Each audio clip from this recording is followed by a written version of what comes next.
morning. We are starting the national level webinar on environmental issues. Today is the day where two of the speakers will be speaking on the environmental issues. I would request now Dr. Shamasri Shur, Assistant Professor and Head of the Department of Education, to share her thoughts with us. Over to you, Dr. Shamasri Shur. Yes, thank you, ma'am. Good morning, one and all. On behalf of Siddhinath Mahavidyalaya, we have arranged a one-day national webinar on environmental issue organized by Department of Philosophy and Department of Education. I, Dr. Shamusri Shur, on behalf of Department of Education, I am starting today's program. We are very happy to announce that we have got opportunity to focus two renowned educationists as resource person in today's speaker. So first, we would like to introduce Dr. Tapun Kumar De. He is the professor and head of the Department of Philosophy, Vidyasagar University, West Medinipur, West Bengal. He has done his MA from Vidyasagar University in philosophy. Then he has done his MPhil from Bardwan University in philosophy and PhD in philosophy from the same university, that is University of Bardwan, in 2008. And his title of PhD thesis is Historicity and Transcendentalism, a study in Husserl's phenomenology. His area of specializations are advanced logic, Indian logic, and research area are practical ethics, philosophy of Vivekananda, phenomenology and existentialism. He has published several research papers in reputed journals, and one of the journal is Social Science Foundation, Kanpur. It was published in Periodic Research Multidisciplinary International Research Journal in the year 2013, entitled In Defense of Euthanasia, a Situational Analysis Journal.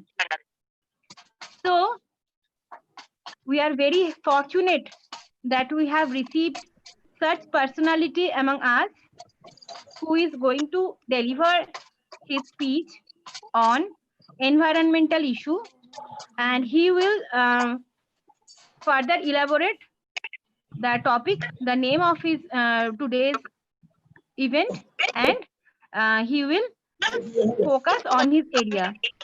So now I would like to invite Sir Dr. Tapun Kumar De. Sir, good morning. Please, over to you, sir. Thank you. Thank you all. At first, I would like to offer my happiest thanks to the authority of Siddhinath Mahavidyalaya, organizer, এত শব্দ হচ্ছে কেন? কেউ unmute করেনি মনে হচ্ছে, unmute করতে বলুন। আচ্ছা, host can unmute them. Yes. Can you unmute them? Mute them. Not unmute, but mute. Mute.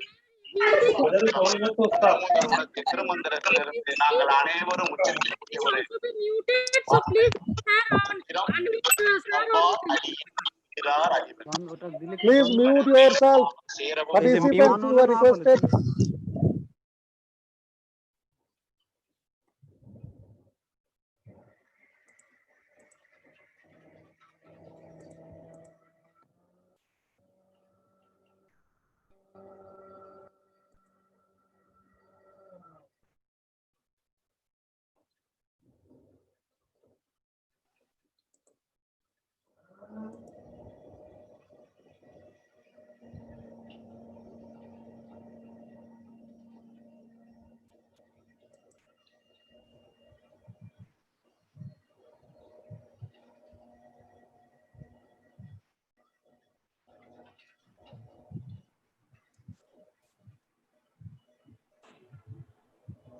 Shamasri, please tell sir to unmute. Participants, please unmute. Hello. Yes, You No, please unmute yourself. you are muted. no. Participants to be muted, but I myself to be unmuted. Yeah, Okay. I have unmuted Thank you. you. Am I audible to you? Am I audible to you at present? Yes, sir. Yes, Okay. yes, Okay. yes. Thank you. You're audible and visible also. Sir, just Thank one you. minute. Sir, just 1 minute. Our principal, Dr. Uma Ghosh, has just called me, and she has been trying a lot for entering in the meeting, but she couldn't. So she had greetings. She had delivered her greetings for today's webinar and to you also, and the two speakers also. So she could Thank you. not enter today. So please bear with Thank her. Okay, okay. Okay. Sir, Okay. Thank you. you may continue now, sir. Okay. Thank you. Today I want to exchange my views on the subject relation between man and environment, ethical perspective. You know that there is a relation between man and environment from various perspectives, such as economic perspective, political perspective. So many perspectives are there to behave with nature. But my topic is to explain the relation between man and environment from ethical perspective. And it is sure that this subject will be discussed following environmental ethics. Before going to environmental ethics, I just want to put a sentence about ethics. Ethics deals with what is wrong and what is right. That is the subject matter of ethics. That means ethics judges us, judges our behavior, judges our actions. Environmental ethics, that means environmental, the word as prefix is used here. This indicates that we are going to focus on environmental issues. So take a look at first, what is environmental ethics? The field of environmental ethics concerns human beings' ethical relationship with the natural environment. Look the word ethical relationship. What is ethical relationship? That means what is wrong we are doing with nature and what should be done, what must be done to be on a right path with nature will be discussed by environmental ethics. Environmental ethics is the discipline in philosophy that studies the moral relationship of human beings too, and also the value and moral status of the environment and its non-human contents. You know, environmental ethics as a discipline, it deals with the moral relationship of human beings too, and also the value and moral status of the environment and its non-human content. What is our environment? Environment is, in a word, is the sum total of biotic and abiotic community. Not only living creatures are there, abiotic community are also there in environment. So we have to behave with nature from ethical point of view. Now come to the next slide. There are many ethical decisions that human beings make with respect to the environment. What are they?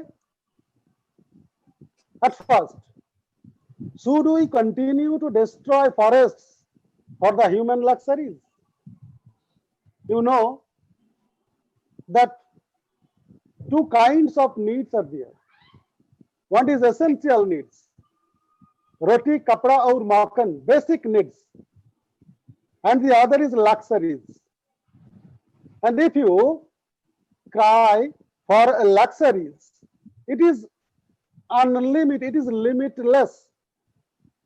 And if we go for luxuries, then we will have to destroy forests, destroy natural resources, etc. The next one is, why should we continue to propagate our species and life itself? We, being human, are always think over our species. For the interest of our species, we do everything. But why? Ethics asks, why should we continue to propagate our species and life itself? পৃথিবী শুধু কি মানুষের জন্য? This is the question. Is the earth only for human beings? No, certainly not. The next, should we continue to produce gasoline powered vehicles? That is to destroy our biosphere by using such type of cars or vehicles for our luxuries. What environmental obligations do we need to keep for future generations? This is an important factor. Future generations' interest must be considered. If you do not bother for future generations, you will not doing the right thing. Is it right for humans to knowingly cause the extinction of a species for the interest of humanity? You know, when we will discuss about biodiversity, we will see that so many species, rare species are there, but today they are just extinct. How should we best use and conserve this space, environment to secure and expand life? This is also an ethical question. How do we best use and conserve the environment, the resources of environment? That means, how do we manage, or we have to learn a new thing, that is environment management. Not business management is there, but environment management, water management, light management, power management, etc. So we have to learn environment management system. These are the ethical questions raised by environmental ethics. I would like to go to discuss the matter from two perspectives. One is Western perspective and the other is Indian perspective. In Western perspective, there we find a development of environmental ethics, not from very ancient times, but it is a new kind of thinking came from Western mind just 150 years back. The academic field grew up in this way. Rachel Carson, Silent Spring. Rachel Carson, and there are so many others, nature writers. They began to write on nature to make aware the people not to destroy the nature. The famous book Silent Spring, wrote by Rachel Carson, and there she depicted beautifully the deadly picture of environment where spring is coming, but silently. No cuckoos will be there at the time of spring. Then Aldo Leopold's landmark work, The Land Ethic, in which he explicitly claimed that the roots of the ecological crisis were philosophical. Then Lynn White, The Historical Roots of Our Ecological Crisis, he wrote this book. Not a book, it is a paper. Garrett Hardin, The Tragedy of the Commons. And at last, we came to a day, that is Earth Day in 1970, where environmentalists started urging philosophers to consider the philosophical aspects of environmental problems. Paul Ehrlich's The Population Bomb, the famous book, which warned of the devastating effects thus spiraling human population has on the planet's resources. In this way, the concept of environmental ethics was built up by the Western thinkers. And later on, we find so many philosophers, ethicists are there, like Peter Singer, Paul Taylor, so many personalities are there. This is the way of the development of Western thinking. Of course, pollution and the depletion of natural resources have not been the only environmental concerns since that time. That means from Earth Day, we want to focus not only on natural resources, pollution, etc. Dwindling plant and animal biodiversity also. The loss of wilderness, the degradation of ecosystems, and climate change are all part of a raft of green issues that have implanted themselves into both public consciousness and public policy over subsequent years. In a word, you can say that a green movement was started from Europe to Asia. Green movement, go for green, save wildlife, save animals, and so many laws are there, environmental laws. Laws are to protect animals, domestic animals, wild animals, etc., etc. So, environmental ethics spreads its wings from Europe throughout the world, according to the line of thought of Western perspective.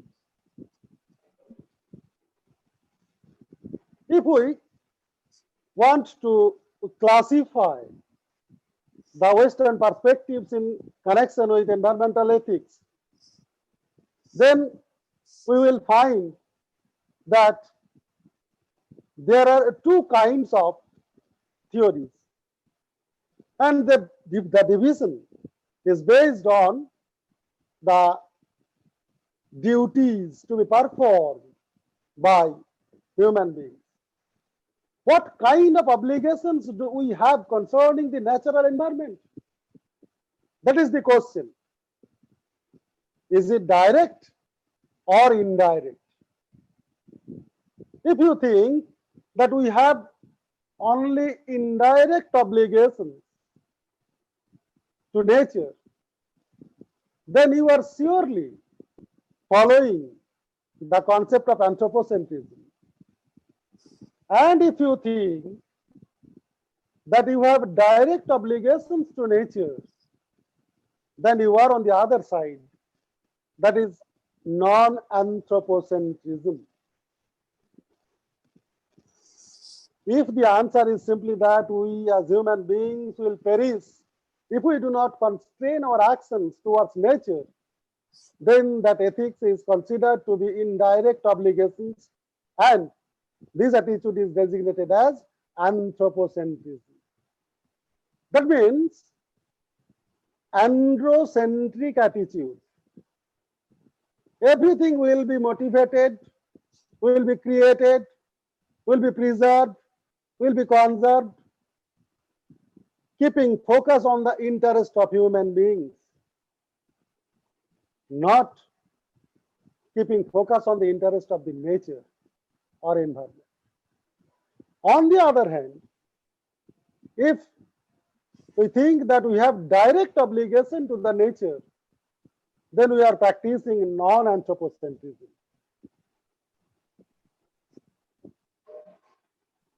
There are two types of anthropocentrism. One is strong and the other is weak. A strong anthropocentric ethic argues that humans are at the center of reality and it is right for them to be so.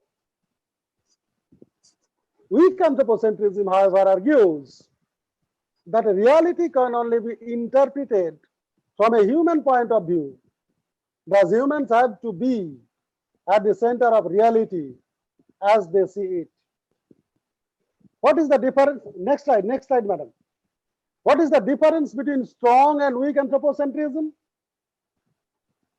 Strong anthropocentrism keeps human beings at the center of the reality. That means everything in nature is there only to serve the purpose of human being. But weak anthropocentrism also keeps human being at the center of the earth or the reality. But they just explain the matter in this way that everything, whether it is water, whether it is air, must be interpreted from the human point of view. That means everything is there without intrinsic value. Only instrumental values are there. That means such and such things that reside in environment is valuable because human being wants to be it so. That means all are to be interpreted for human point of view. On the other, non-anthropocentrism keeps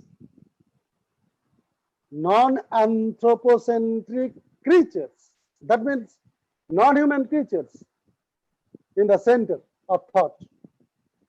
And we see there are many kind of theories in environmental ethics in Western perspective: sentientism, biocentrism, ecocentrism, holism, etc.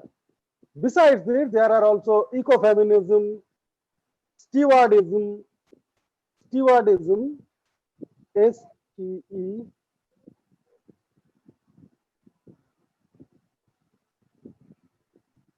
that means various theories are there to explain the relation between man and environment. At first, we will look the matter instrumental and intrinsic value, the concept. This concept is behind the attitude of human beings towards nature. Value concept. In the literature on environmental ethics, the distinction between instrumental value and intrinsic value, meaning non-instrumental value, has been of considerable importance. The former is the value of things as means to further some other ends, whereas the latter is the value of things as ends in themselves, regardless of whether they are also useful as means to other ends. That means, take an instance such as gold. Why gold is so valuable than stones? because we, the human being, think that gold is more useful. That is why gold is valuable. Stone is less useful than gold. That is why stone is less valuable than gold. These comparisons are made by human beings. In this way, consciously, we are imposing values from our end to the object, ignoring the values that resides in the object itself. Stones have their own values, resides there, but consciously we are ignoring their intrinsic values. Only we are giving importance to instrumental values. So, anthropocentric attitude impose instrumental values upon the nature, but non-anthropocentric attitude accepts the concept of intrinsic value and gives importance to intrinsic value than instrumental value. Now, take a journey, short journey about the development of the environmental ethics in Western perspective. Speciesism. We all think that as the member of Homo sapiens, only human beings are moral beings. We have moral duty to humans, but non-humans are not like that, because they are outside the circle of Homo sapiens and we have no moral obligation to them. This is called speciesism, and today it is an outdated theory. We cannot accept speciesism. Then sentientism. Some thinkers think that we can include some species who are sentient into the arena of morality, the moral perspective. Their interest may be counted for. Peter Singer is one of them. Peter Singer argues that non-human animals deserve the same equality of consideration that we extend to human beings. His argument is roughly as follows. What is the argument? Membership in the species Homo sapiens is the only criterion of moral importance that includes all humans and excludes all non-humans. Using memberships in the species Homo sapiens as a criterion of moral importance is completely arbitrary. Today, we cannot accept this view according to Peter Singer. Of the remaining criteria, we might consider only sentience a plausible criterion of moral importance. So we have to move from speciesism to sentientism. Sentience means the capacity to feel pain and pleasure. Peter Singer argues that animals who have the capacity to feel pain and pleasure must be incorporated in the arena of morality. Using sentience as a criterion of moral importance entails that we extend the same basic moral consideration to other sentient creatures that we do to human beings. But sentientism is not enough to explain the relation between man and environment. There is a large number of entities remain outside the moral arena or the circular or the area of morality. Some thinkers wants to incorporate all the biotic community into the arena of morality. This attitude, this theory is called biocentrism. This theory is called biocentrism. Next slide, madam. Next slide. The term biocentrism encompasses all environmental ethics that extend the status of moral object from human beings to all living things in nature. Yes, this is right. Well, what biocentrism is? The word bio clearly indicates the group of creatures, living creatures.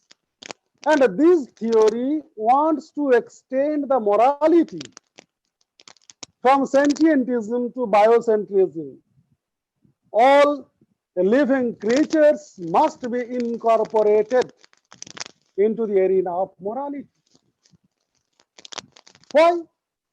Because each and every creatures have their own purpose to live on earth, have their own interest to live on earth. So it is our duty to extend morality to all of them. That is why it is said that biocentric ethics calls for a rethinking of the relationship between humans and nature. Rethinking is going on. And today we will also rethink about the nature of our relation. It states that nature does not exist simply to be used or consumed by humans, but that humans are simply one species amongst many. Paul Taylor. What is the contribution of the Paul Taylor in connection with biocentrism? Let's see the position of human being in nature. When we see when we discussed anthropocentrism, we clearly said that a human being were at the center of earth. But in biocentrism, the position of human being is changed. Humans are only members of the biotic community, not special. Though human beings demand that they have some special qualities like thinking,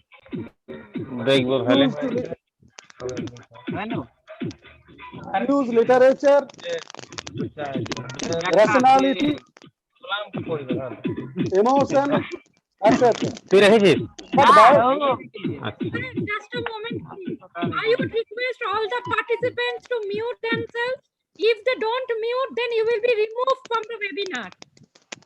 This is a very important webinar where Sir has given a lot of his time and effort. So if you are not muting yourself, I being the administrator will be removing you. This is a strict instruction from our end. Sir, sorry, please continue. Thank you. Some people will be there like that, ma'am. Don't worry.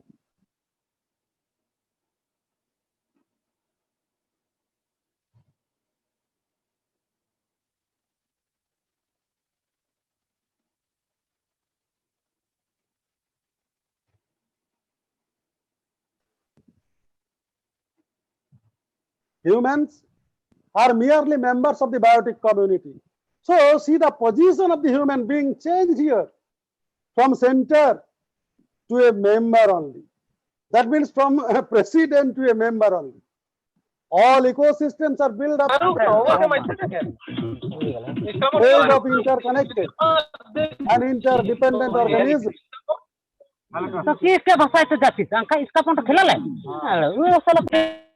কোথা থেকে জুটে জেরে বলে উড়িয়া ফুড়িয়া নাকি Each individual living thing is conceived of as a teleological center of life. Yes, each and every bio creature have their own teleological center with its own goals, its own biological functions. A mosquito has its own biological functions, own goal, etc. Humans are not in any way superior to other living things. Yes, this is the attitude of biocentrism. Biocentrism brings human being from the center to the periphery area. But biocentrism focuses only to the biotic community. A larger part of the environment is still remaining out of the moral arena. That is abiotic community. So we have to rethink again to mold our attitude towards nature. Then we find a theory comes, ecocentrism. The word ecocentrism comes from the Greek oikos. That is a term used in ecological political philosophy to promote a nature-centered attitude and opposed to human-centered attitude. Ecocentrism clearly defines the position of human being and nature also. It demands that ethics should be nature-centered, not human-centered. The whole ecosystem is the matter of concern.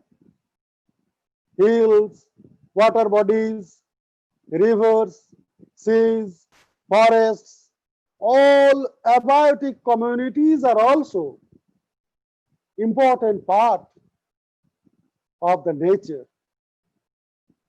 The ethical relation covers the whole nature, yes. The ethical relation extend its area from human being to sentient being, again from sentient being to biotic community, and again from biotic community to ecocentric attitude.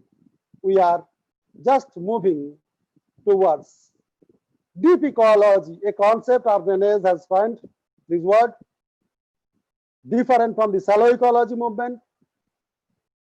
The shallow ecology movement calls it is the fight against pollution and resource depletion, the central objective of which is the health and affiliation of people in the developed countries.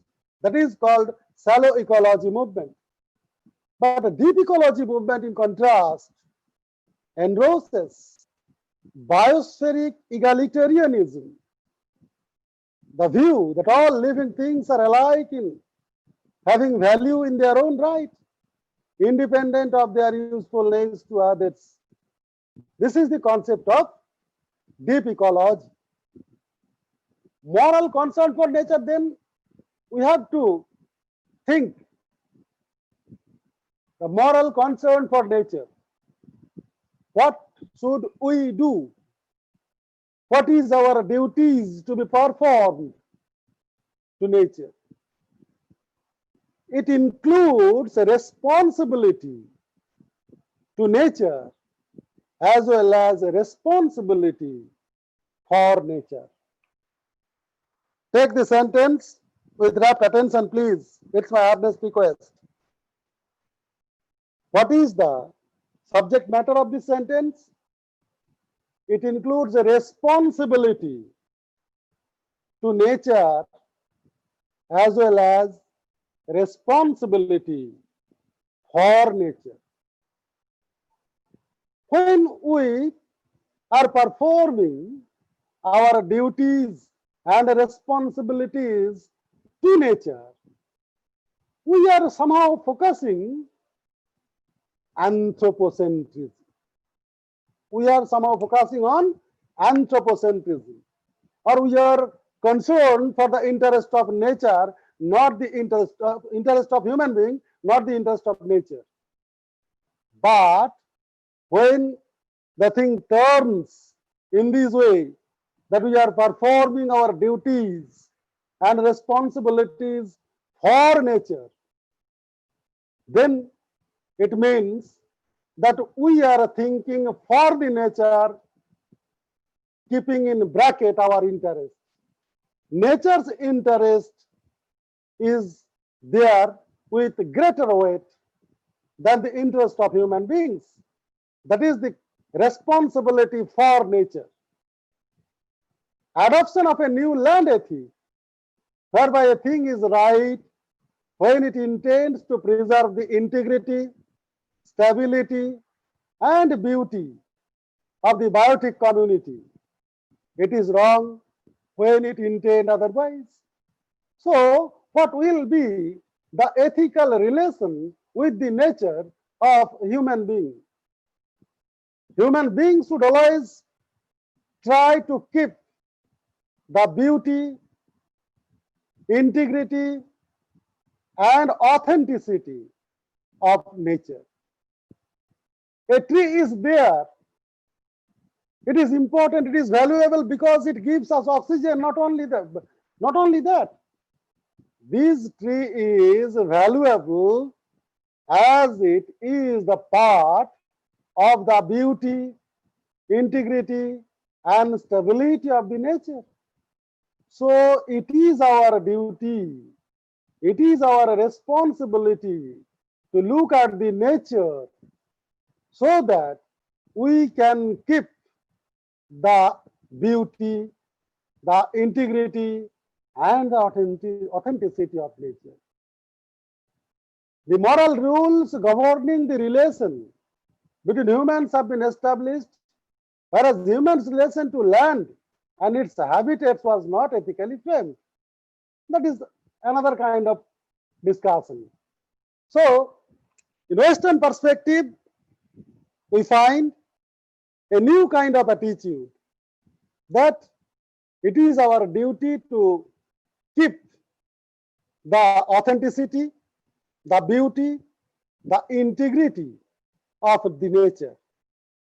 But in Indian perspective, if you see that it is our culture from ancient India, and till date we are practicing the same culture in various aspects, in various forms. Environment in ancient India was not an entity isolated. Yes, that is the concept. In Western perspective, we find that there is a dichotomy between human being and the nature. Nature is outside there, and I am, as human being, is trying to judge the nature, etc. But in Indian culture, nature is not an entity of isolated, apart and independent from humankind. Since the ancient times, the relationship between people and environment or ecology had been one of harmony, coexistence, mutual care, and concern. Yes, this is the uniqueness of Indian culture, to show respect to the nature. Hence, the Indian civilization has been regarded as an eco-friendly civilization. The attitude of care and respect is intricate in the Indian way of life, which was very comprehensive, well integrated with the environment and ecologically sound. Indian tradition looks upon planet Earth as a living entity and is regarded as mother. That means we are taking the attitude of empathetic attitude, not sympathetic attitude, not as antipathy, but empathy. Nature is our mother. Think over the matter. Our environmental concerns are deeply rooted in our driving philosophy, which is based on the intuitive realization that the entire creation is the manifestation of a non-dual, purely conscious, entirely blissful, supreme being, that is Brahman. Here is a difference between Indian perspective and Western perspective. In Western perspective, we find that they demand the God created the world. The world was created by the God. As world was created by God, it is a different entity. But in Indian perspective, you will see that the world is the manifestation of the one Satchidananda, Satchit Brahma, that is Brahman. So there is a big, big difference between the attitude, two kinds of attitude. That means the attitude of creation and the attitude of manifestation. When the attitude creation comes to play its role, it must be dominated by others, the second others. But when the concept of manifestation comes to play its role, the concept of domination is totally abolished. And we think that there is only one consciousness threaded with all these beings, that is biotic and abiotic community. Maybe consciousness is manifested or not manifested, but it is still there. This is the difference between two kinds of attitude, Indian and Western. The values in Indian ethics are practiced. Theory of universal love.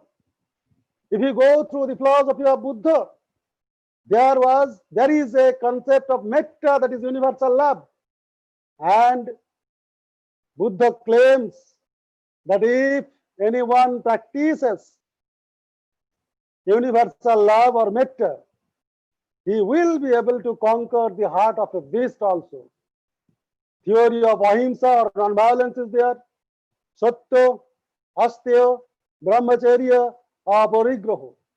All these values are there to keep ourselves from luxuries, to keep ourselves pure from anything that draws our attention for impurity.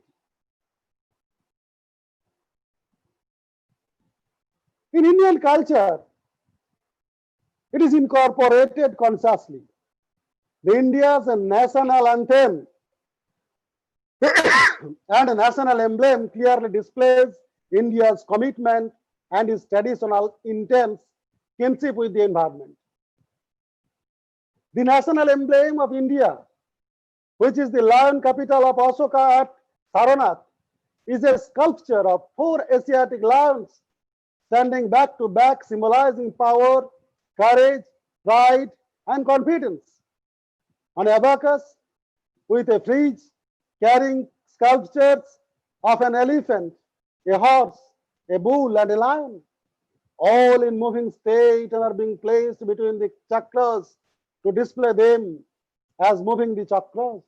Mind it, in our national emblem, we also respect our environment, wild animals. Not only that, if you go through the philosophy of the recent philosophers, that is contemporary Indian philosophers, Vivekananda, Rabindranath, Aurobindo, you will find that there is a space for environment, for nature, for animals in their philosophies. If you go through the poem of Tagore, Rabindranath Tagore, the poem is Africa. If you read this poem, you will find that the great poet here prescribes us to complete a journey from anthropocentrism to anthropomorphism. I just want to read out the last stanza of the poem in Bengali. Please pardon me. আজ যখন পশ্চিম দিগন্তে প্রদোষকাল ঝঞ্ঝা বাতাসের ঊর্ধ্বশ্বাস যখন গুপ্ত গহর থেকে পশুরা বেরিয়ে এলো, অশুভ ধ্বনিতে ঘোষণা করলো দিনের অন্তিম কাল। এসো যুগান্তের কবি, আসন্ন সন্ধ্যার শেষে রশ্মিপাতে, দাঁড়াও ওই মান হারা মানবীর দ্বারে, বলো ক্ষমা করো, হিংস্র প্রলাপের মাঝে সেই হোক তোমার সভ্যতার শেষ পুণ্যবাণী। Rabindranath Tagore clearly demands to bow down to nature's feet, to seek apologize, because we, from the very beginning, did misdeed against nature. It is the high time to bow down to the feet of nature. This is the prescription prescribed by the famous poet Tagore. Man hara manobi.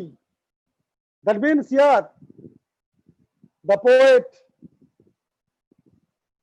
indicated the nature as woman, violated by human beings. So it is the time to plead for forgiveness to the nature, to bear us, and to come out from the darkness. We have to do it. Now just take a look the difference, Western perspective and Indian perspective. Western perspective, the thinking begins with dualism. Nature is created and creator is there in the other part. But in Indian perspective, the attitude is non-dualism, because the world is not created here. The world is manifested.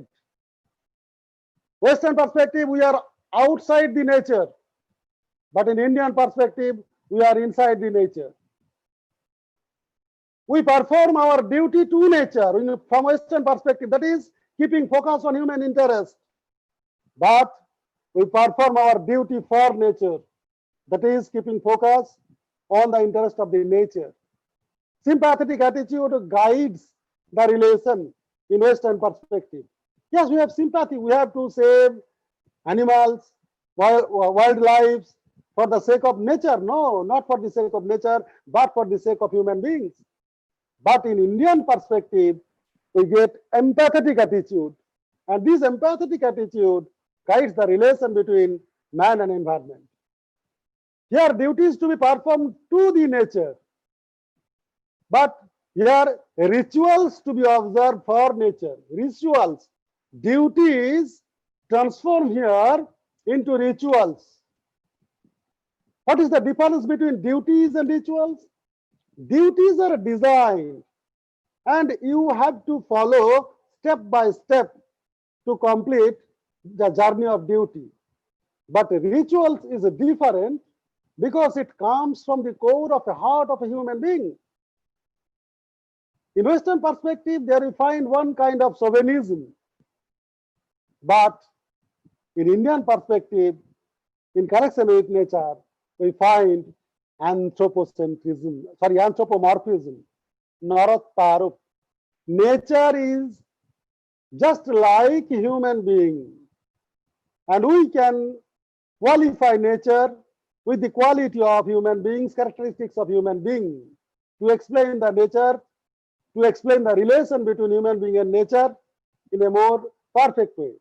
So the last line is that in Western perspective, the Western ethics demands that an action is right when it tends to keep the integrity, the beauty, and the authenticity of the nature. But from Indian perspective, we just want to add a concept more with this. An action is right when it tends to keep the integrity, the beauty, the authenticity, and the sanctity of the nature. That is the concept offered by Indian philosophers to nurture the nature, to reach the nature, to listen the nature, to hear the nature, with our heart. Thank you. Thank you all. Thank you. Hello, ma'am. Yes, yes, sir. Yes, sir. Thank you. Thank you so much, sir, for your deliberation. Over to you, Shamasri, for the sum up, please. Yes. Dr. Shamasri Shur, you were requested to give the sum up.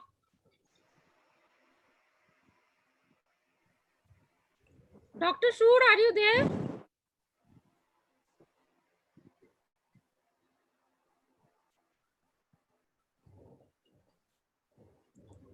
Yes, ma'am. Yeah, please sum up.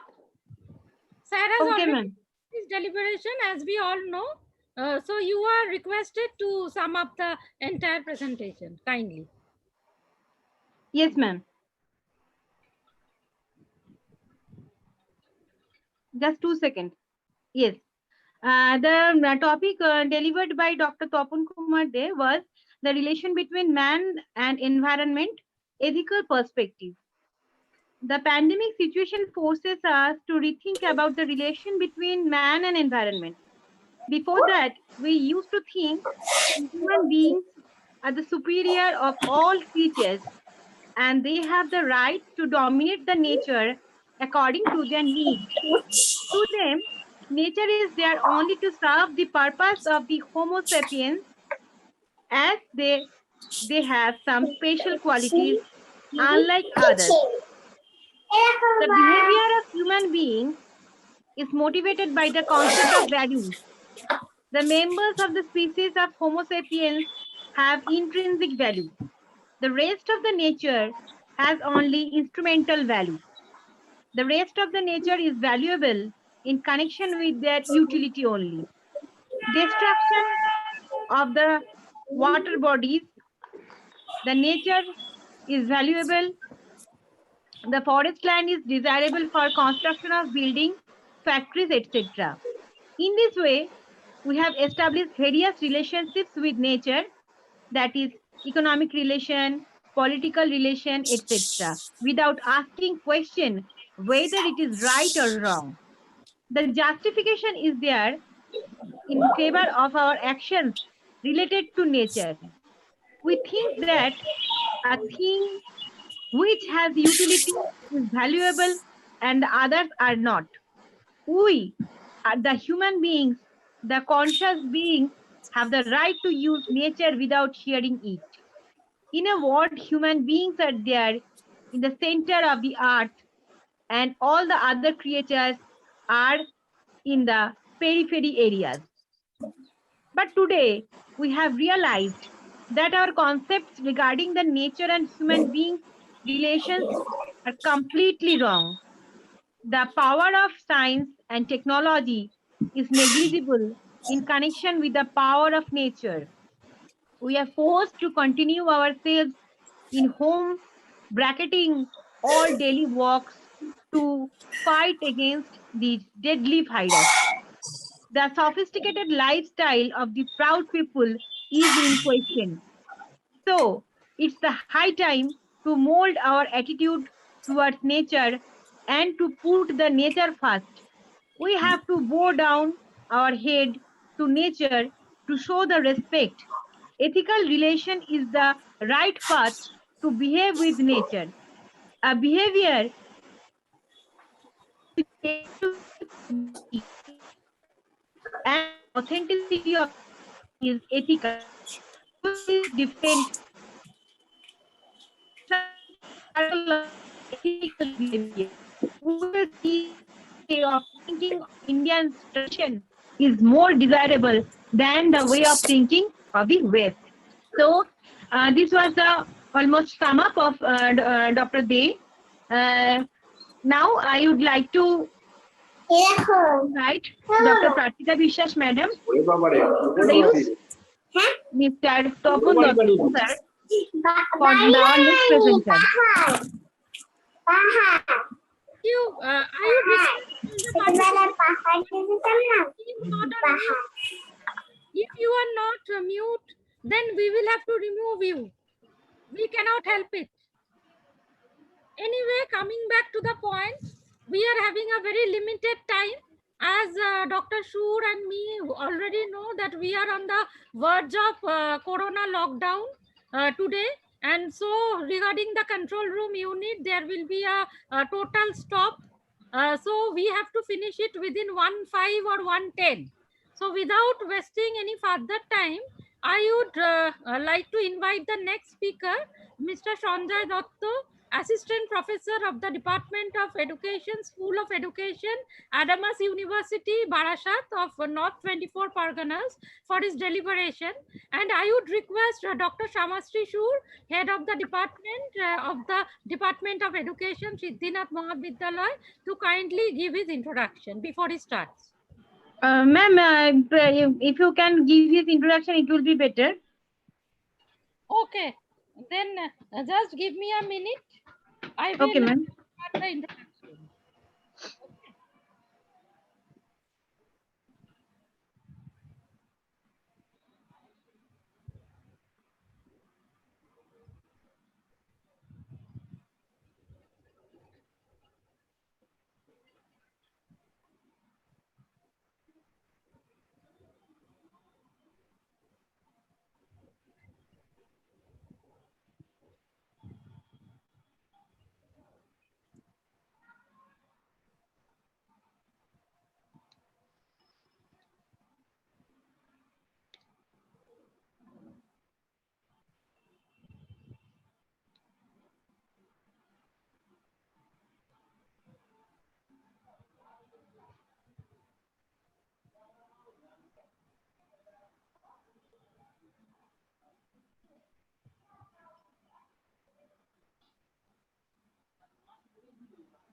Shamastri, just give me 1 minute. We are starting. Okay. Okay, ma'am. Okay. Joining the speaker because as there were a lot of participants who were in the waiting, so we could not join the speaker. He is joining right now. So let him. Okay, okay. Then I will start. Just give me Okay, a. okay, okay, okay. Yes, yes. Let him enter first. Then you introduce him.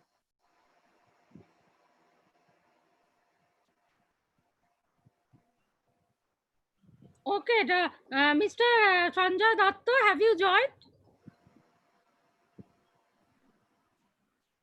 Yes, madam, I have joined. Okay, okay, I'm fine. So we have amongst us Mr. Sanjay Datto, who is the Assistant Professor of School of Education, Adamas University. And I will tell a brief introduction from my part. Mr. Datto is pursuing PhD in teacher education under the West Bengal University of Teachers Training, Education, Planning and Administration. Previously, he has been an MPhil in teacher education with first class from the same university, that is the West Bengal University of Teachers Training, Education, Planning and Administration. He has qualified UGC NET in Geography thrice and Education as well as West Bengal SET in Education. Apart from that, he is a first class in MA in Education from Netaji Subhash Open University, MAd with first class from David Hare Training College under the University of Calcutta, B.Ed with first class from Poilan College of Education under the University of Calcutta, MA in Geography with first class from Rabindra Bharati University.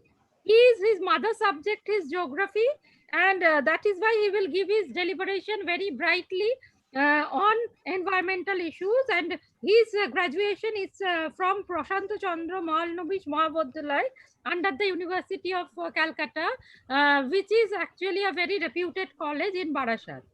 He has a teaching experience as an assistant professor in geography at Sundarban B.Ed College, and he was a guest lecturer at the Department of Geography, Damdam Motihil Ravindra Mahavidyalaya.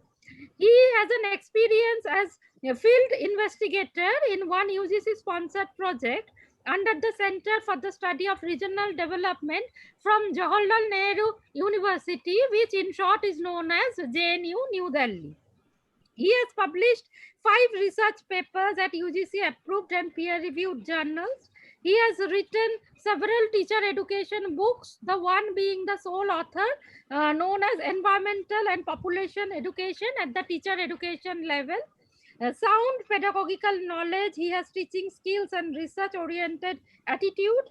He has a working knowledge of curriculum development, innovation in teaching learning process, and evaluation system. And he is one of the very active and very much oriented towards his work in the Department of Education, School of Education, Adams University. And his achievements also include Parampara Puroskar from David Hare Training College for achieving third position in the MEd examination under David Hare Training College in the year 2015. I know Mr. Sanjay Datto when he was a student in Koilan College of Education, and I was also working there as a teacher during that time. He has been very bright as a student, and as well as he has been a lot of help with the teachers in cultural co-curricular activities and everything. And I am very proud to announce also that Shamasri Shur, Dr. Shamasri Shur, who is the organizer of this webinar, she is also my student of the first batch in Jagadish Chandra Shikhon Mahavidyalaya. And Mr. Sanjay Datto also, he has been a student of Poilan College of Education. So I would like to say that I am a very proud teacher of these two persons. And so over to you, Mr. Sanjay Datto, for your deliberation. And I have started the screen sharing, given you the permission. You may start. Thank you. Okay. Thanks, madam, for my introduction. Before starting my presentation, I would like to thank Professor Dr. Uma Ghosh, Principal, Siddhinath Mahavidyalaya, Dr. Shamusri Shur, Head of the Department of Education, Siddhinath Mahavidyalaya, and my teacher, Dr. Prarthita Ghosh, Dr. Prarthita Vishwas, Head of the Department of Education of School of Education, Adams University. I am very much thankful to them for giving me this opportunity to speak out my mind on an environmental issue. Thank you very much, ma'am. So can I share the screen? Yeah, sure, you can.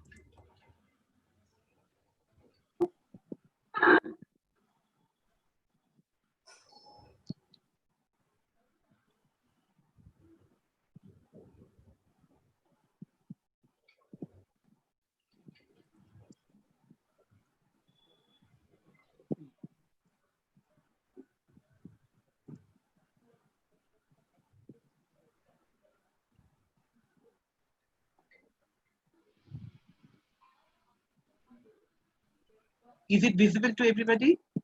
No, not now. Yeah, the screen share is starting. Just we have to give some seconds. Let me see. Okay, okay, okay.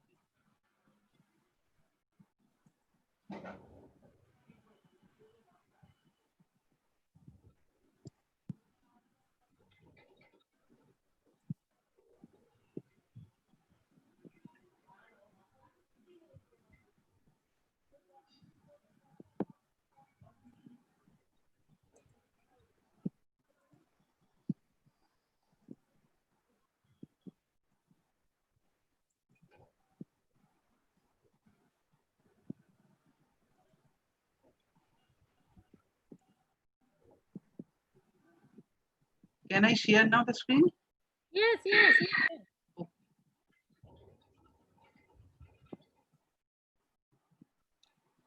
Sanjay, can you stop and start again? Okay, okay, ma'am.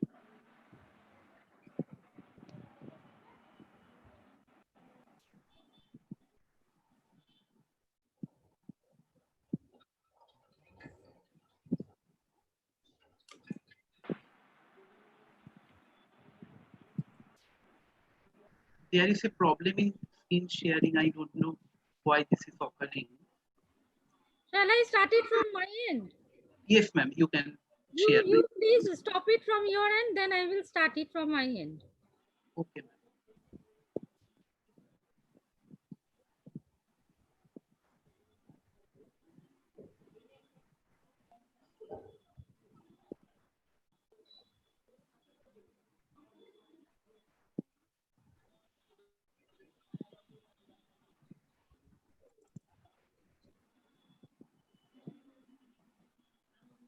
it visible? Yes, Yes, ma'am. yes, ma'am, it is visible. It is visible now. Yes, ma'am. It is visible. Okay, so you just tell me to go next. I will do the needful. Okay, ma'am. So I'm starting now. Okay. Okay, you start it, please. The subject environment is studied by different academic disciplines in different angles. But when the discipline education is concerned, so due importance is given to the delivery aspect. And that is why I have selected the topic developing environmental attitude among students. Environmental education enables learners to develop a structure of knowledge about the world and seek knowledge that they can use and develop throughout their life. Before elaborating the term environmental attitude, I would like to talk on two things. The term environmental attitude consists of two words, environment and attitude. Ma'am, next slide, please. So the term environmental attitude consists of two words that are environment and attitude. We know very well what is environment. Still one more time, let's see what is environment. Ma'am, next slide.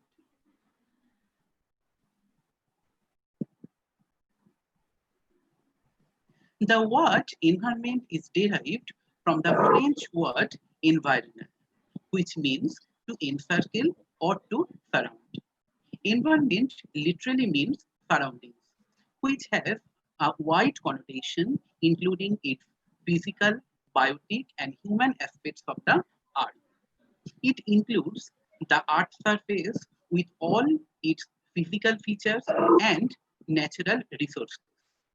The distribution of land and water, mountains and plains, minerals, plants and animals, the climates, and all cosmic forces that play upon the earth and affect the life of man. Next is attitude. The dictionary meaning of attitude is settled behavior as indicating opinion.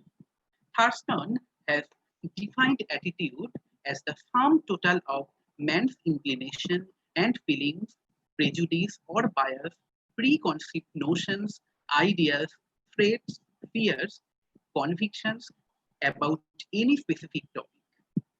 Attitude is a subjective as well as personal affair. Ma'am, next slide.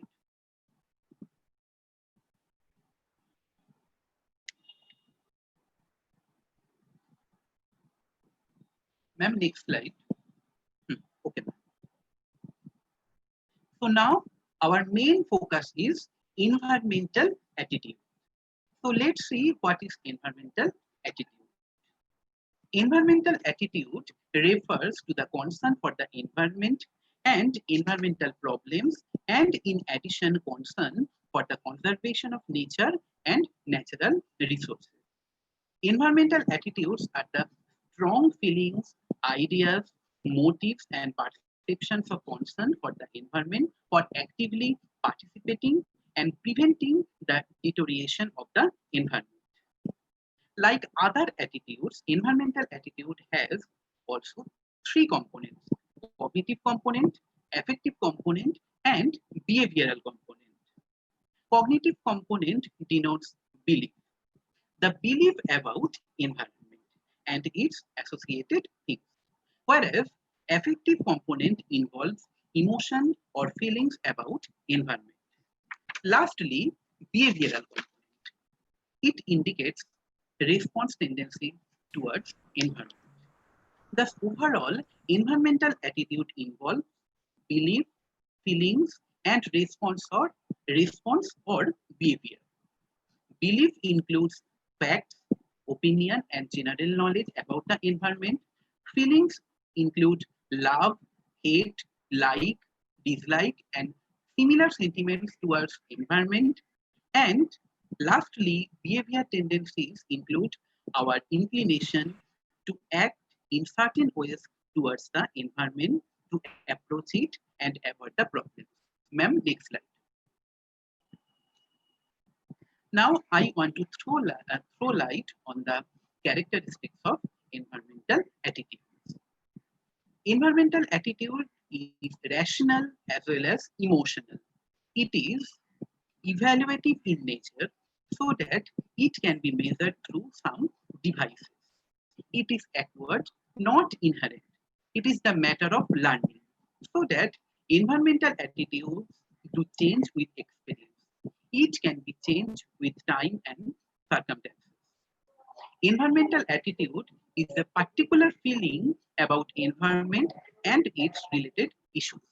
It is an organization of concepts, beliefs, habits, and motives associated with different issues related to environment.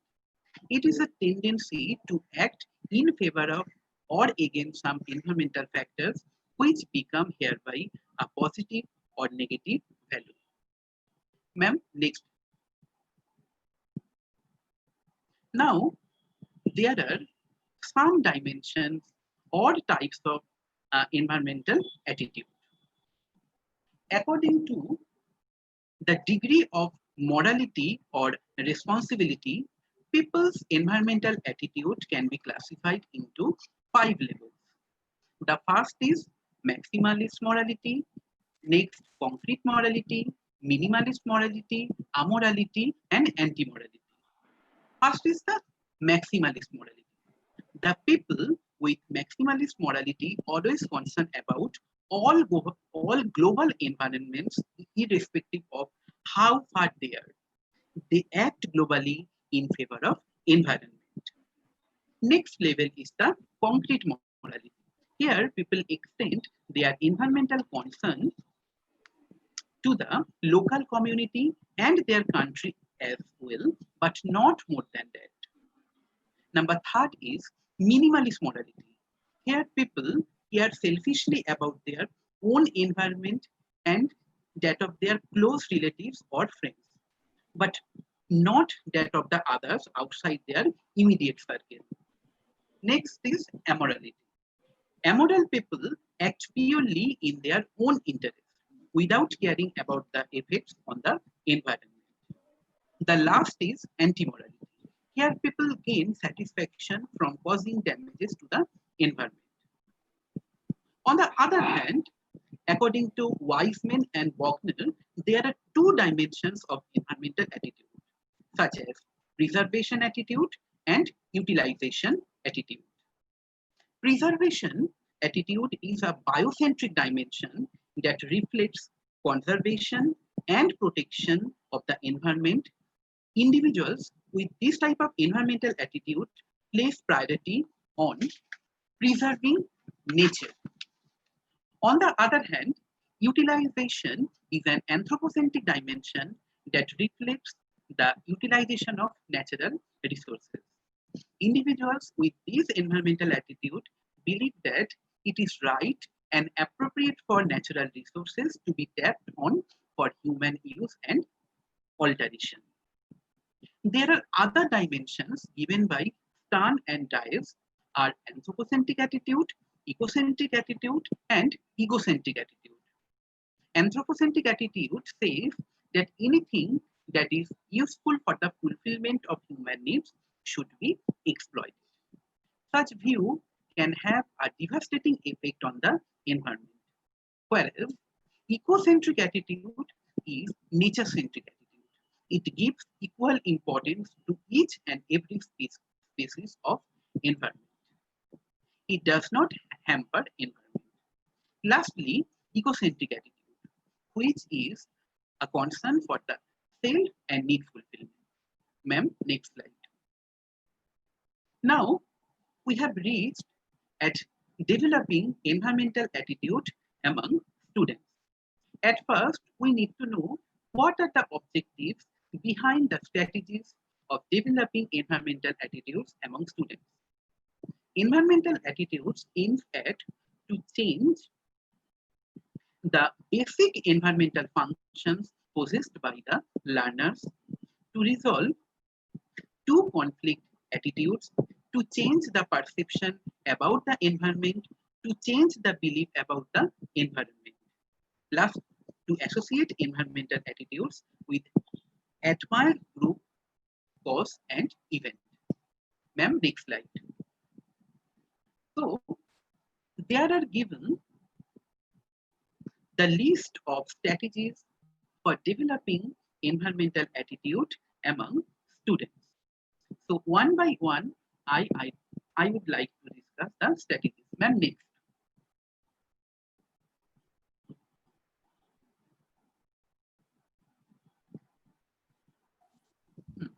So these are the strategies for developing environmental attitude among students. Ma'am, next slide. One by one, I would like to discuss the strategies.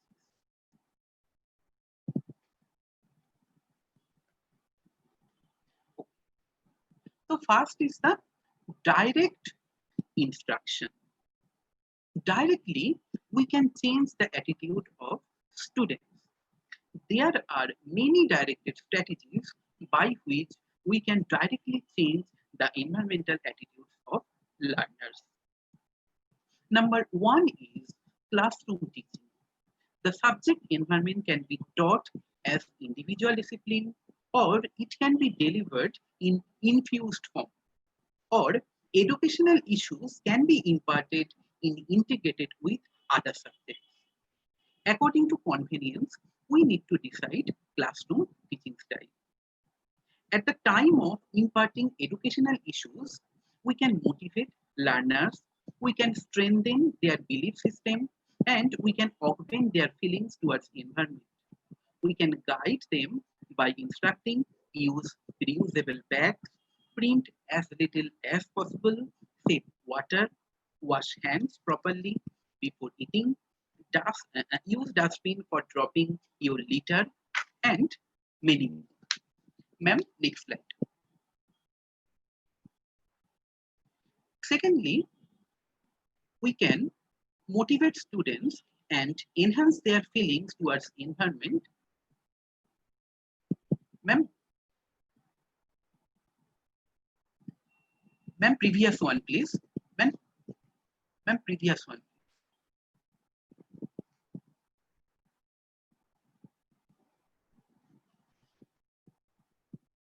Ma'am, previous slide. Ma'am, previous slide. Yes. Secondly, we can motivate students and enhance their feelings towards environment at the time of no, ma'am. Just next slide of it. Just next slide of it. That is the morning assembly slide.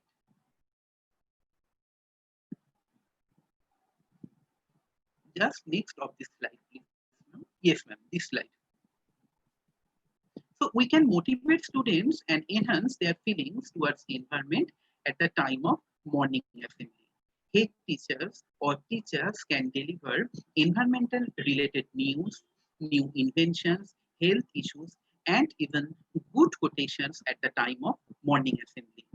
In our Department of Education at Adams University, we regularly arrange morning assembly. Our students make a very short presentation on everyday thought, including environmental issues for some days. Thirdly, we can think about internal assessment. In terminal exam, we need to strictly follow the guidelines given by universities or board. But we can be flexible as well as comprehensive at internal assessment. We may take the environmental participation of students as criteria for evaluating them internally. For example, plant sapling is being taken as internal assessment criteria by the West Bengal University of Teachers Training, Education Planning and Administration. Ma'am, next slide. So we can also plan for organizing workshops, seminars based on environmental issues so that students can realize what's wrong going on with our environment, the current conditions of our Mother Earth and her different branches, why environment is so important to us, how to behave with environment, how to react to it, how to react with environment. In workshop, students can learn about how to take measures protecting our environment, how to be eco-friendly at each step of their life. Various departments of Adamas University organize different seminars, workshops, symposium on environmental issues at daily basis. Ma'am, next slide. Next is the indirect instruction. So environmental attitude can also be formed through indirect instruction. For example, photo frames of some good motivational quotes on environment, posters pertaining to environmental slogan, banner of healthy environmental habits, guidelines, symbolic images, and the like can indirectly give direction for behaving properly with correct attitude with the environment. Grow with green, save water, save greenery, keep silence, reduce plastics, do not harm animals, and so on are some environmental slogans which can be produced in front of the eyes of students. Next slide, please, ma'am. But question is that where to place those things? It can be placed in non-point sites or we can place it in point location. Non-point location may include corridor, lawn, wall, roadside, staircase, and the like. On the other hand, point location may include water tap, entrance, playground, switchboard, classroom, and so on.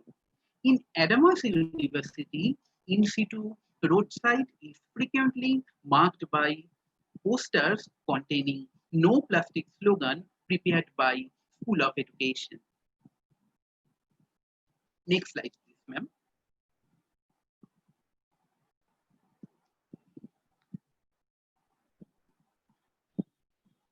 So, educational institution may set up some rules and regulations to maintain eco-friendly environment in their premises. These rules and regulations may be given to students at starting. In this way, a healthy attitude towards environment can be formed in students. In our Adamas University, plastic bag is not allowed inside the campus. We try to reduce the use of plastic items in our campus.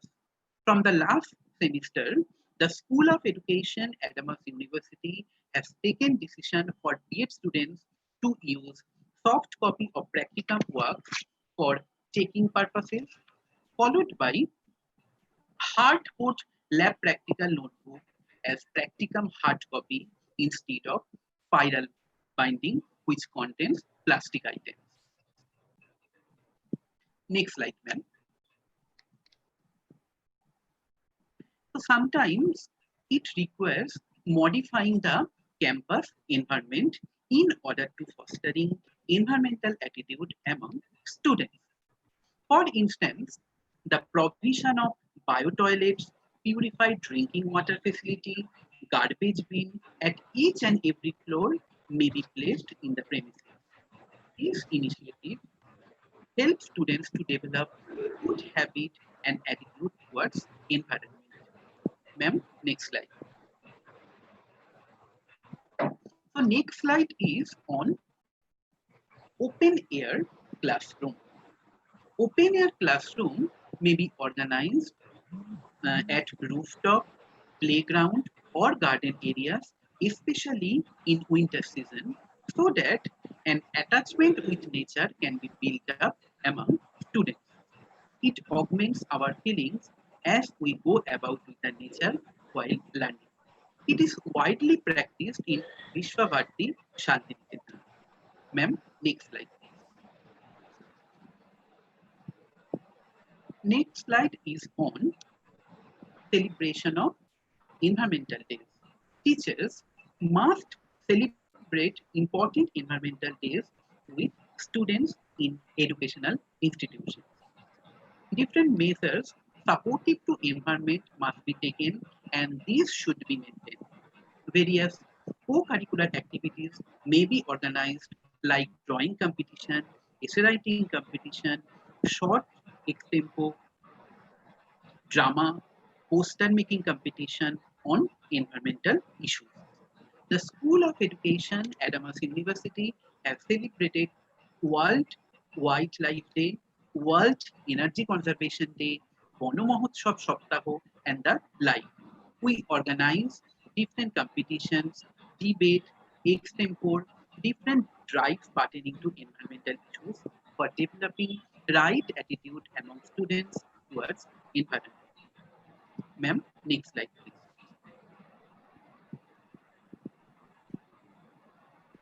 Next slide is on the action program. Behavioral tendencies include our inclinations to act in certain ways towards the environment so that we can take various action programs to contribute our environment as well as to develop a good habit and action to improve the quality of our mother earth. Gardening within the campus, beautification of campus, maintenance of plant nurseries, developing small size ponds, cleaning of campus, and so on may be taken into consideration as action program. In our School of Education, our students regularly maintain a plant nursery in a ground just adjacent to our building. Different action programs we have planned for the next year or next semester. Next slide, ma'am.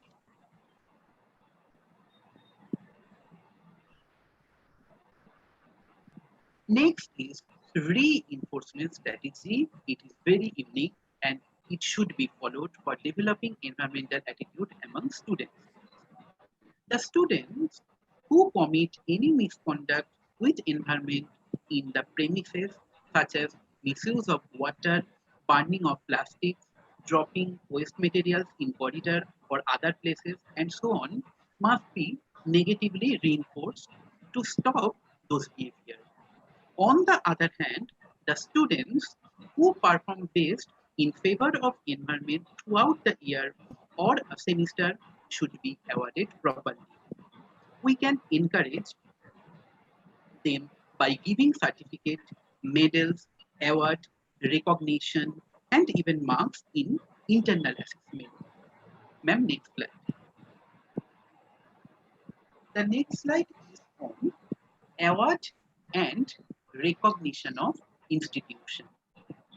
The last objective of environmental attitude, what I have said, is to associate environmental contribution of educational institution with admired group, cause, and event.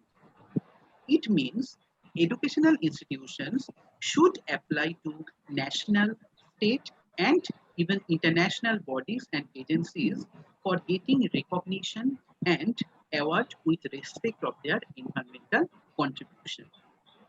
So this type of thing strongly makes them proud of being part of their institution. There are some awards and recognition given by Government of India, Indira Gandhi, Indira Gandhi Parjakaran Puroskar, Amrita Devi, Vaishnavi, Amrita Devi, Vishnu's Wildlife Protection Award, Indira Priyodarshini, Rishamitro, IPVM Awards, Rajiv Gandhi Wildlife Conservation Award are such awards given by Government of India. Ma'am, next. So, in conclusion, I can say that a person's attitude towards his environment is connected with his culture, values, ethics, and practices, along with his knowledge, the way he interprets and comprehends environmental matters. Attitudes of environmental concern are rooted in a person's concept of self and the degree to which an individual perceives him or herself to be an integral part of the natural environment. Attitude regulates behavior not only in classroom but also in all other areas of life experiences. Thank you. So just it is now end.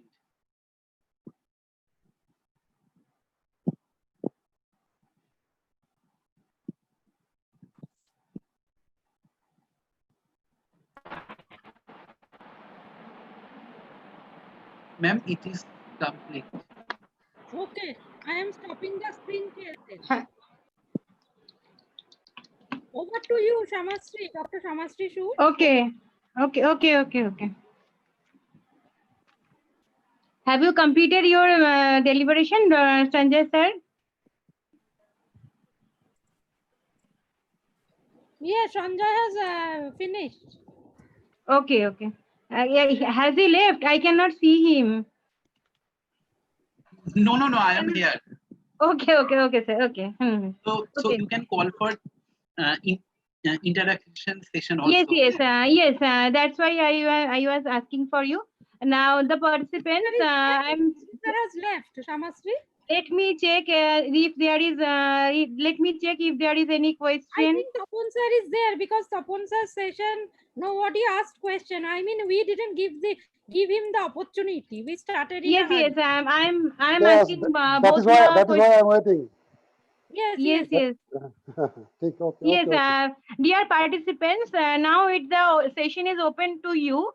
You are invited questions. We are inviting you, your questions to ask both the paper presenters. Please. Sanjay, there is a question. Some Imran Latif has asked, how prepared to environmental impact such uncertain behavior of environmental disaster? Please, one more time, please. I think some grammatical error is there. How prepared to environmental impact such uncertain behavior of environmental disaster? I think she wants to. He wants to ask that what is environmental impact assessment. So, Yes. um, in any innovative or any in any developing program, and before realizing the any developing program in reality, we have to assess the environmental impact of that development program, and that is why the chemical hub on Noyachar was denied, and because it could hamper the biotic environment of the place. So it is very much important to assess properly the environmental impact of any developing program like industrial development or any any kind of development. I think he wants to ask this question. Yes. Any other questions? Any other questions? I think some Anusri Shaha has asked about some Indian approach on ecocentrism to Tapan said. Yes. Indian approach is ecocentrism is very much important. You know, our culture is ecocentric, eco-friendly culture itself. From very beginning, that is from the Vedic period, we are accepting nature not as others, but as an integral part of our life, and we always accept the concept of interdependent nature in nature. We are not separate from others, and the other creatures or biotic abiotic community is not different from others, because the source of the world is one, that is Brahmana, that is pure consciousness. And our culture believes that the whole world is the manifestation of this pure consciousness. So there is no chance to treat nature from other side. That is why we are in the concept of ecocentrism or eco-friendly concept. Thank you, sir. Some Shreya Roy has asked Sanjay, do you think that approach to environmental issues will change after this pandemic?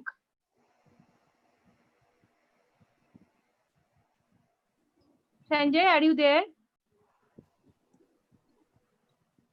Yes, yes, Do you think, some Shreya Roy has asked, do you think that yes. approach to environmental issues will change after this pandemic? Obviously, why not? Actually, environment during the COVID situation, environment has got its impetus for purifying itself, purifying itself, and after the pandemic situation, we should give stress on the good health of the environment. And after opening the educational institutions, we must take some measures to protect our environment. Thank you. Hello. Yes, Tapan sir, please. Sanjay ji. Hello, Sanjay ji. Hello, Sanjay, Tapan sir is asking you. Professor Sanjay To Das. me, Tapan sir, yes. Yeah. Can I add just one or two line with your explanation? Hello. Which Uh, you have said that after pandemic we have to adapt with some different lifestyle. Yes, isn't it? Not only that, the time is coming to realize our agony as existentialist attitude. From existential point of view, we are alone. See that if any person is attacked with COVID-19, his family members is also fled away from the house. So yes, the real agony of human being is realized at this time, at this pandemic, and after pandemic, we have to cope up with this realization. Okay, thank you. If any other participant want to come, please on your video mode and please ask both the presenters. You are requested. Haripriya Pandey, sorry, we cannot provide you the PPT because it's already in the YouTube live. You can watch in the YouTube live. We cannot share PPT. And if any other participant wants to come forward, please come and you can question. Okay, one question from Joy Kumar to Tapan sir. Yes, How Indian perspective is empathetic to environmental issues? How yes. Indian perspective is empathetic to environmental issues? Yes. You know that three attitudes are there: sympathy, antipathy, and empathy. Sympathy means there is a dualism or dichotomy of two entities. I have sympathy for you or for someone. Antipathy is also the same thing. I have antipathy for others. But empathy in Indian context placed one person to the other person's place to realize the pain, the agony of that person.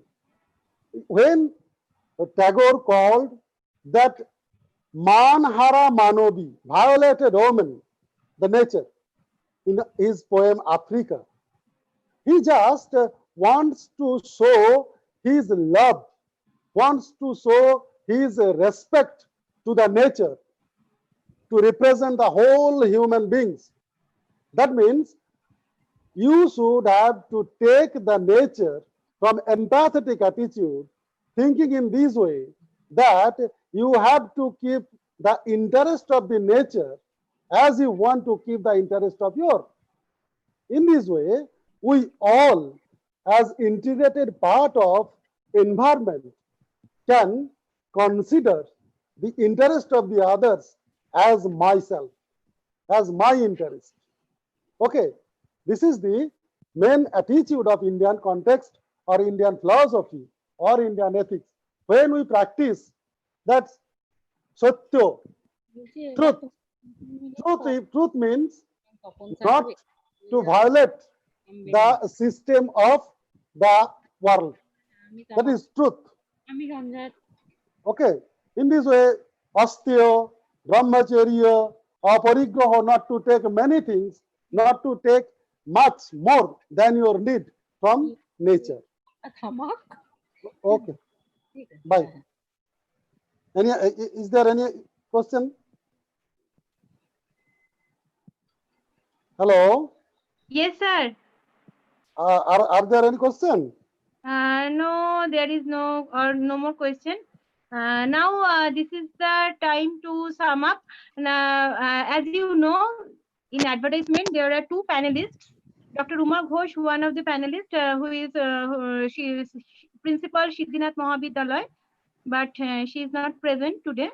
Now I would like to invite the another panelist, the external panelist, Dr. Prathita Bishwas, Head School of Education, Department of Education, Adamas University, to sum up the views of Sanjay Datta sir. Prathita ma'am, please come. Okay, thank you, Shamasri. First of all, I would like to congratulate, though I am very junior to you in rank and in position, but Tapon sir, I am very much thankful to you for your nice deliberation. I learned a lot about philosophy because in education we have actually a paper on philosophical education, as you know. So from your deliberation, learned a lot from you. So thank you so much. And as Shamasri has invited me, there has been a lot of questions which was very much invited by the speakers. And at the same time, as I see in the chat box, there has been a lot of very good feedbacks. You can see in the chat box the feedback is very motivating and very enriching. So I would congratulate both the speakers, Professor Topon De and Mr. Sanjay Datto. Everyone has been benefited from this session. And without wasting any further time, I would briefly sum up Mr. Sanjay Datto, Assistant Professor of School of Education, Department of Education, Adamas University. He has basically spoken on the developing environmental attitude among the students, very nicely given a deliberation on environmental attitude, the salient features of the environmental attitude in a very good manner, in a very excellent presentable manner. Then he has focused upon the dimensions of environmental attitude, the developing environmental attitude among students. He has also focused upon the Department of Education as well as the whole of Adamas University, because in Adamas University, to tell you very frankly, we develop all these types of environmental attitudes. And also we are very fortunate that we are having over 150 acres of land, very much well planned and very much formulated by our Honorable Chancellor Sir, Professor Shomit Roy. And this has been looked after by every dean of the school. And our dean of the school is Professor Dr. Meeta Banerjee, who is looking upon the total Department of Education, School of Education, and other deans as well as the Pro-VC, Honorable Vice Chancellor Sir. They are looking personally upon developing this environmental attitude. So we are very lucky and fortunate to be the part of that university. And Mr. Sanjay Datto has rightfully, because he has been involved in a lot of projects in Adamas University as well. And regarding the direct instruction, indirect instruction, which he has told about the rules and regulations, the configuration in the premises in every environmental development institute as well as the attitude should be very much focused. And we at Adamas University also do that. We also have the concept of open air singing sessions. We know that very well. We are having the Dol Utsav and other programs that has been rightfully conducted by our music teacher also, Dr. Shoma Das Mondol, who is also an assistant professor. These type of activities which Sanjay has said, like important environmental days and activities participated by all of the students of Adamas University and encouraged by all of the officials as well as the main Chancellor Sir being the main person behind these programs. Then there has been an action program reinforcement strategy, as well as the award and recognition of institution, which Mr. Sanjay Datta has told as a whole in parts of India and West Bengal, also with special reference to Adamas University. We thank you, Mr. Sanjay Datta, Assistant Professor of the Department of Education, School of Education, for such a nice deliberation. And I am very much thankful to you. Rather, we ourselves are very thankful to Siddhinath Vidyalaya, Department of Philosophy and Education, Dr. Shama Ghosh, Dr. Shamasri Shur, and of course, I would like to mention one name without whom this program wouldn't have been possible. Very much unfortunate to see that she is not there with us. She has a very important work actually. That is the principal of the college, Dr. Uma Ghosh.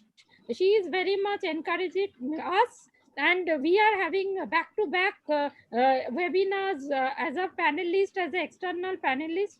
I am very much happy that Dr. Shamasri Shur, along with all the departments, are becoming so active. I see that there are a lot of, no offense meant to anyone, there are a lot of colleges which are situated in the very inherent, or rather say in a very remote part of West Bengal. Siddhinath Mahavidyalaya is one of those colleges who is having an active role and active participation in this webinar series. So I congratulate all of the departments of Siddhinath Mahavidyalaya. It is really a very nice gesture from your end. I would like to definitely the captain of the ship, that is Professor Dr. Uma Ghosh, along with all the departmental heads, also to mention Dr. Shamasri Shur, who is very much actively starting this process of this webinar series.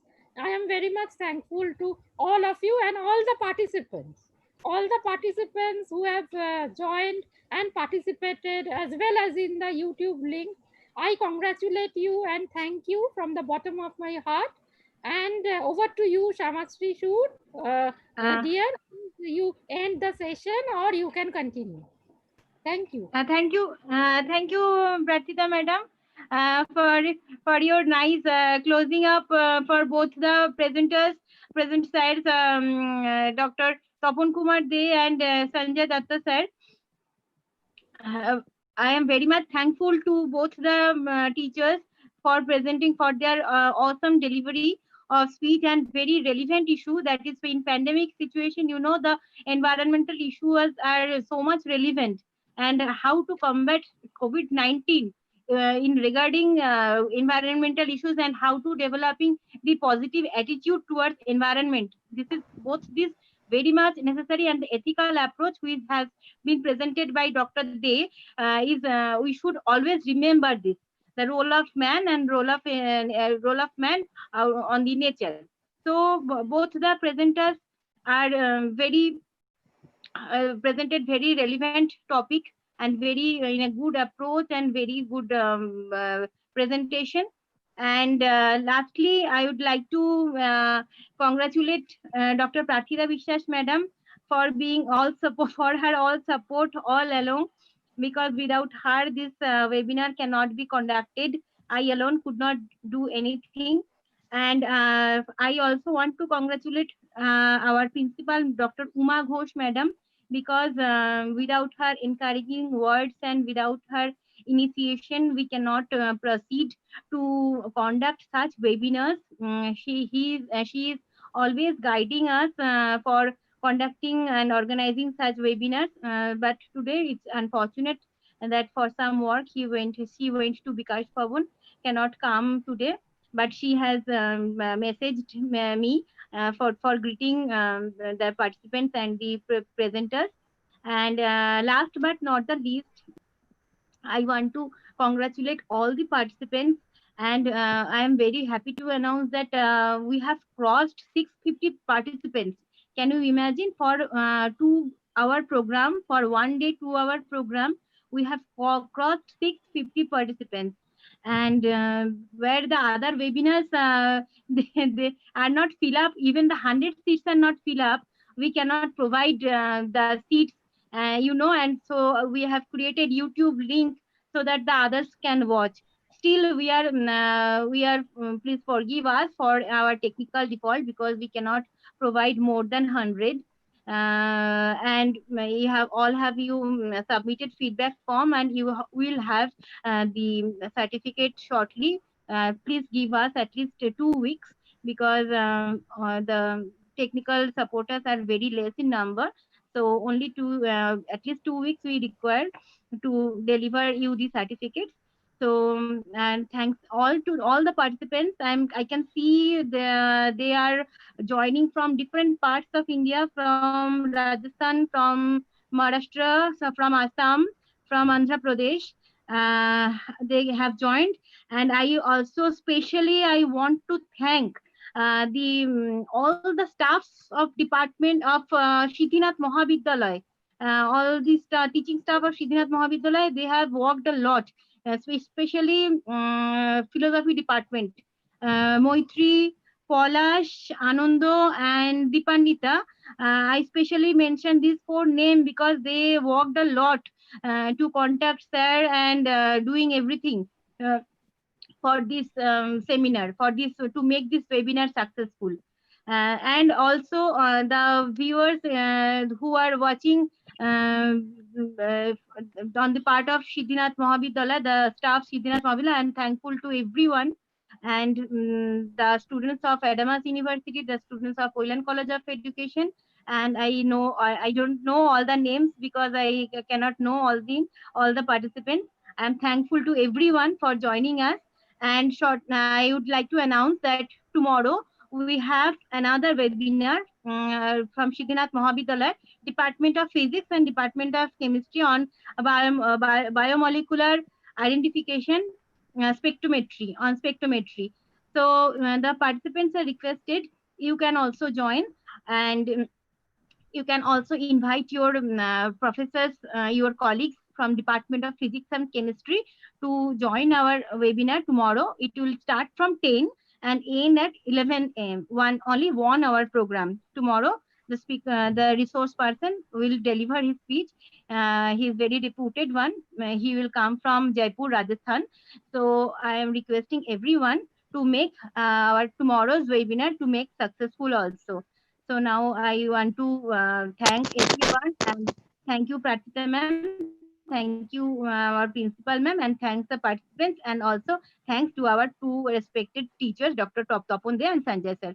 Pratita ma'am, can we leave the session? Yes, sure. So thank you so much. Thank you all the participants, and congratulations once again to Professor Topon sir and Mr. Sanjay Datto, Thank you, both ma'am. the Thank you. speakers, for such a wonderful deliberation. We all are very much enriched. Thank you so much, Topon sir. সবাই And ভালো থাকুন, সবাই ভালো থাকুন, আনন্দে থাকুন। okay, Suti Ramasri, I am ending the I meeting. Okay. I Thank you. Acha Sanjay sir, I want to say something. Okay, I want Sanjay. to say that this is my first attempt. I don't know how was it, but I am very much thankful to my teacher Prakita madam and my friend Shamus Kishore. I know her for a long time, and thanks for giving me this opportunity for speaking my mind. Thank you, Thank you. thank you, Sanjay. It was nice presentation, and we never felt that it was your first presentation. না না, খুব ভালো হয়েছে, খুব ভালো বলেছেন, খুব ভালো বলেছেন, গুছিয়ে বলেছেন বিষয়টা। See, ভালো for লেগেছে। really, Topon sir being a professor and head at rank at such a senior level, he has given the certificate, so you don't have to worry from your না part. না, খুব ভালো লেগেছে, গুছিয়ে বলেছেন, খুব সুন্দর, ভালো লেগেছে আমার। Thank you, Topon babu. পুরোটাই শুনেছি আমি একদম মন দিয়ে। ঠিক আছে, ভালো থাকবেন, Okay, আনন্দে। thank you all the participants. Okay, we are leaving the meeting. Thank you all. Thank you. Thank you. Thank you.